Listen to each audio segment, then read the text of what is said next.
My name is Maya, and I carry a scar deeper than any physical wound, etched into my very soul by the hands of my own brother. For years, I lived under a shadow, a constant threat that lurked in the corners of my childhood home, a threat that weaponized my own vulnerability against me. It was a threat named Rohan, my older brother, and his chosen weapon was my asthma. From the moment I was diagnosed with severe asthma at the tender age of 5, my life became a delicate balance. Every cough, every wheeze, every tight breath was a battle. My inhaler wasn't just medicine, it was my lifeline, a small plastic device that held the power to grant me air, to save me from the terrifying, suffocating grip of an asthma attack. But to Rohan, it was a toy, a tool, a source of perverse amusement. He saw my weakness, my fear, and instead of empathy, it ignited a cruel spark within him. Our parents, bless their hearts, were often oblivious. They saw typical sibling rivalry, the rough and tumble of growing up. "Rohan, be nice to your sister," my mother would say, a gentle admonition that Rohan would merely shrug off, his eyes glinting with an unreadable malice directed solely at me. My father, a busy man, would often dismiss my complaints, telling me to toughen up or that Rohan was just playing.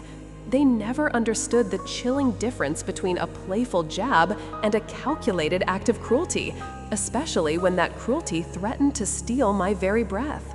It started subtly, little things. He'd hide my favorite toy, then my school bag.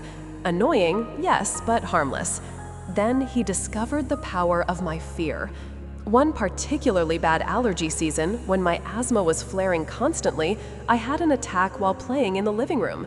My chest tightened, my lungs burned, and I instinctively reached for my inhaler, which I'd left on the coffee table. Rohan, who had been engrossed in a video game, saw my struggle.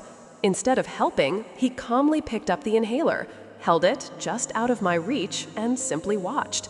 My gasps grew louder, my face turning crimson. "Rohan, give it back," I choked out, my voice barely a whisper. He just smirked, a chillingly blank expression on his face. My mother walked in just then, saw my distress, and snatched the inhaler from Rohan, rushing to my side. "Rohan, what were you doing?" she exclaimed. He merely shrugged, just teasing. He always had an excuse, and our parents always believed him, attributing it to childish mischief. But it wasn't mischief. It was a pattern. As I grew older, the incidents became more frequent, more deliberate. If we argued, if I got more attention for something, or sometimes for no reason at all, he would find ways to make me suffer. He knew my triggers: dust, strong perfumes, cold air, stress. He'd strategically open windows in winter when I was in the room, knowing the chill would tighten my chest. He'd spray air fresheners despite knowing they caused me problems. Each time he'd watch, a flicker of satisfaction in his eyes as I struggled.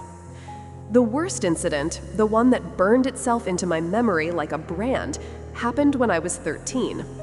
It was a sweltering summer day, and the air was thick with pollen. I'd spent the afternoon helping my mother in the garden, a task I usually avoided due to my allergies. I felt a tightness in my chest creeping up on me, a familiar warning sign. I excused myself, heading inside to grab my inhaler and take a preventative puff. I found it, as always, on my bedside table. But just as I reached for it, Rohan materialized in my doorway, a predatory grin spreading across his face. "Looking for this, little sister?" he sneered, holding my inhaler aloft. My heart plummeted. Fear, cold and sharp, pierced through the burgeoning discomfort in my chest. "Rohan, please," I pleaded, my voice already raspy. "I need that." He took a step back, out of my room, and into the hallway. I followed, my breath already catching. "Why should I? You always get your way. Mom and Dad always side with you." His words were laced with a bitterness I couldn't comprehend, a twisted justification for his cruelty. I wasn't getting my way. I was just trying to breathe. My chest was constricting rapidly now, a vice tightening around my lungs. Each breath was a shallow, desperate gasp. The familiar terror began to set in. My vision blurred at the edges, and a wave of dizziness washed over me. "Rohan, I can't," I stammered, clutching at my chest, my fingernails digging into my skin. He just watched me, his eyes cold and devoid of any human warmth. He began to walk slowly down the hallway, into the living room, then the kitchen, keeping the inhaler just out of my reach. "Wheeze, wheeze, give up," he taunted, his voice a low, mocking whisper that echoed in my suffocating world.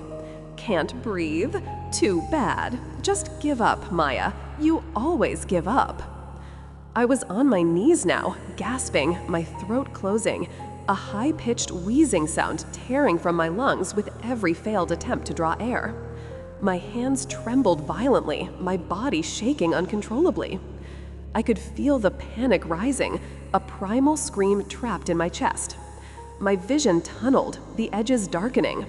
I saw Rohan's face through a haze, his lips still moving, still taunting, still holding my life-saving device hostage. I was dying. I truly believed I was going to die right there on the kitchen floor, at the hands of my own brother. Just as darkness threatened to consume me, my father walked in through the back door, home early from work. He saw me, crumpled on the floor, gasping for air, and Rohan standing over me, the inhaler in his hand. The color drained from his face. "Rohan, what are you doing?" he roared, a sound I rarely heard from him. He lunged, snatching the inhaler, and pressed it to my lips, delivering 2 swift puffs. The cool mist was a miracle, a desperate gasp of life. Slowly, agonizingly slowly, my airways began to open. I coughed, choked, and then finally, blessedly, drew a deep, shuddering breath. The world swam back into focus. My father was furious, truly furious for the first time. He grounded Rohan indefinitely, but it wasn't enough, not for me. The trauma of that day, the feeling of utter helplessness, the betrayal, it solidified something dark within me. I looked at Rohan, who was now sullenly denying everything, muttering about how I was faking it for attention. I saw a monster, not a brother. And in that moment, as I lay weak and trembling, I swore to myself that one day he would pay. He would feel a fraction of the fear he had inflicted upon me. From that day forward, I started documenting everything, not just Rohan's cruelties towards me, but anything I witnessed. I started a small, hidden journal, a secret repository of his malicious acts. The time he tripped a smaller kid on the playground and laughed, the way he meticulously dismantled my friend's science project just before the fair, the cold, calculating lies he told to avoid consequences. Every entry was a drop of poison, accumulating, waiting for the right moment. I learned to hide my emotions, to present a calm, almost indifferent facade to Rohan. I became a ghost in his periphery, observing, collecting data, biding my time. Years passed. We grew older. I went to college, putting distance between us. Rohan, true to his nature, continued on a path of self-serving manipulation and casual cruelty. He bounced between jobs, always blaming others for his failures. He had a knack for charming people initially, but his true colors always emerged. He would borrow money and never repay it, spread vicious rumors, and subtly undermine anyone he perceived as a threat or an obstacle. The opportunity for justice, for my long-awaited revenge, came unexpectedly in my late 20s. Rohan, now working in a mid-level management position, got involved in a particularly nasty scheme. He had been systematically bullying and sabotaging a younger, less experienced colleague named Sarah, hoping to push her out and take her project. He'd hidden her reports, deleted her files, and spread false rumors about her incompetence. Sarah, a quiet but determined woman, finally had enough and reported him to HR. The company launched an investigation. It escalated quickly when Sarah revealed that Rohan had also been skimming small amounts from the company's petty cash fund, a detail she'd only discovered after he'd tried to pin it on her. The case went to court. Rohan was charged with workplace harassment, fraud, and theft. The company wanted to make an example of him. I heard about it through a mutual friend, a distant cousin. My heart, which had grown cold and guarded over the years, began to beat with a strange, fierce anticipation. This was it. This was my chance. I contacted Sarah, offering my support. She was hesitant at first, wary of anyone connected to Rohan. But when I explained my history with him, when I told her about the journal, about the years of his calculated cruelty, she listened. I didn't want to testify against him for the old asthma incident directly. That was years ago and might be dismissed as childhood squabbles. But I could testify as a character witness, to paint a picture of the man he truly was, to show a pattern of malicious behavior that stretched back decades, proving his actions against Sarah were not isolated incidents, but a reflection of his core character. My lawyer, a sharp, empathetic woman named Miss Davies, helped me prepare. She understood the weight of my testimony. Your account, Maya, will show the court that this isn't a sudden lapse in judgment. This is who Rohan is. This is his modus operandi. The idea of facing him again in a courtroom filled me with a mixture of dread and exhilaration. Could I do it? Could I finally confront the monster who had held my breath in his hands? The day of the trial arrived, crisp and cold, mirroring the chill in my stomach. The courtroom was sterile, imposing. I sat in the gallery, watching Rohan. He looked older, heavier, but his eyes still held that familiar, arrogant glint. He was confident, smirking occasionally at the prosecution, believing he could charm his way out of anything, just like he always had. He looked utterly unfazed, almost bored. My heart pounded against my ribs, a nervous drumbeat. This was it, the culmination of my silent suffering, my hidden vigil. When Miss Davies called my name, a jolt went through me. Maya Sharma, please take the stand. I walked slowly, my legs feeling like lead, but my resolve hardening with each step. I took the oath, my voice clear despite the tremor in my hands. I looked at Rohan. His eyes widened slightly when he saw me, a flicker of surprise, then a dismissive sneer. He probably thought I was there to support him, or perhaps just a curious relative. Miss Davies began her questioning gently, establishing my relationship with the defendant. Then she transitioned. Miss Sharma, can you describe your brother's character, particularly his temperament and behavior towards others, from your perspective? I took a deep breath, the air in the courtroom suddenly feeling thin, reminiscent of those suffocating moments from my past. Rohan has always been someone who derives pleasure from the suffering of others, I began, my voice steady, gaining strength. He targets vulnerabilities. He likes to control, to dominate, and if he can't, he seeks to destroy. I saw Rohan shift in his seat, his smirk faltering. He looked at me, a flicker of something new in his eyes, confusion, then a dawning realization.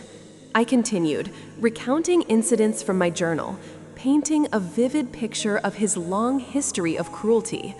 I spoke about the playground incidents, the sabotaged science project, the countless small, insidious acts of malice.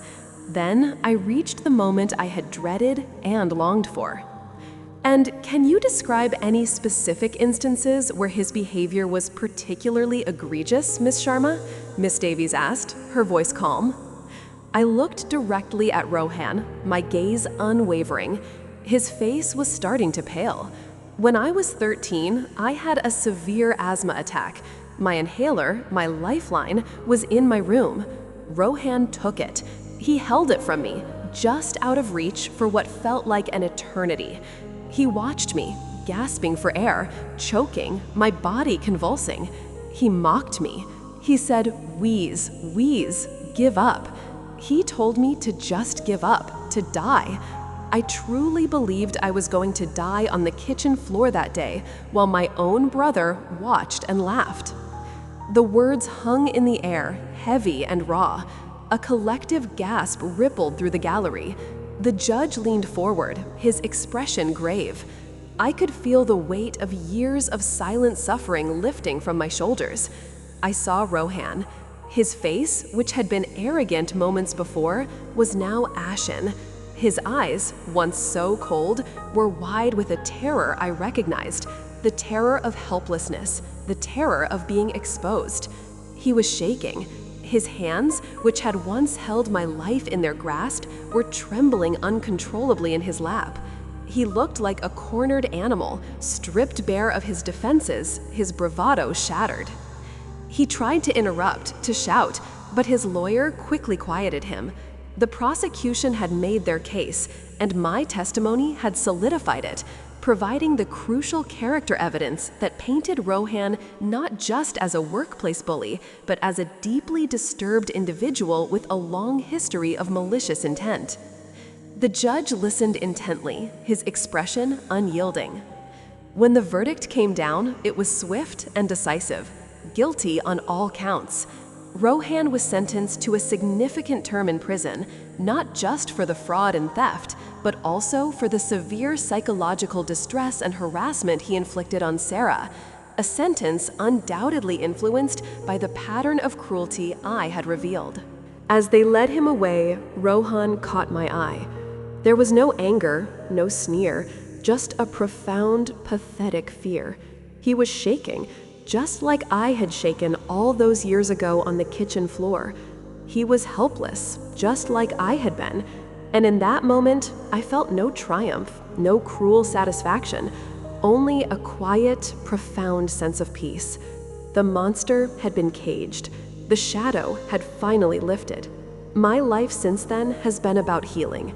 It wasn't about revenge for revenge's sake, but about seeking justice, about breaking free from the psychological prison Rohan had built around me. I learned that standing up for yourself, even years later, even when it feels terrifying, is the most powerful act of self-love. My inhaler is still my lifeline, but now the air I breathe is truly my own, untainted by fear, unburdened by a brother's cruelty. I am Maya, and I survived. And in surviving, I found my voice, and I found my justice.